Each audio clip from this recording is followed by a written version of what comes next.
Kristis Krūmiņš ar mani pēc zaudējuma bronzas sērijā pret Nīcu. Kristis, pastāsti, kādas pirmās emocijas? Ko lai pasaka pēc tāda smaga zaudējuma? Emocijas īsti tāds tukšums. Tas nav tas, ko mēs gribējām sasniegt šo sezonu. Mērķis bija tas fināls un tad mēģināt cienīgi nocīnīties ar Rīgu. Bet tas neizdevās, un mazajā finālā arī nepaņēmām to bronzu.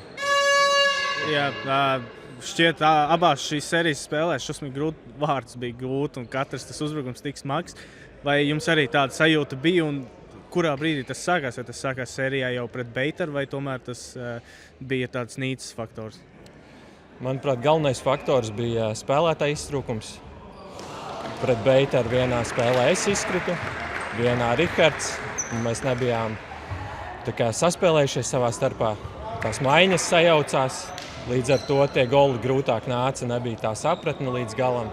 Varbūt tas arī bija iemesls, bet tā Beitars un Nīce ļoti cienīgas komandas, labi spēlē aizsardzībā, fiziski spēcīgi.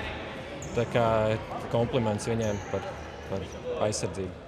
Jā, tev balva rokās, labākais vārdu guvējs virslīgas.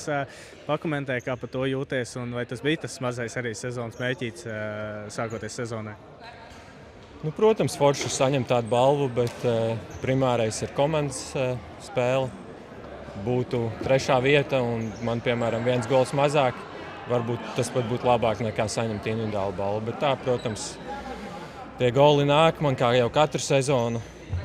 Pirmo reizi es pirmais, tā kā dalīties pirmais, tā kā prieks par to vismaz.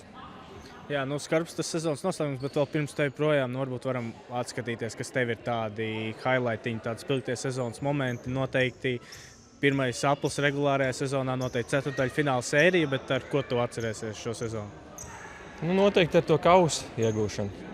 Protams, tur nebija Rīga un Beitars, nezinu kādu iemeslu dēļ.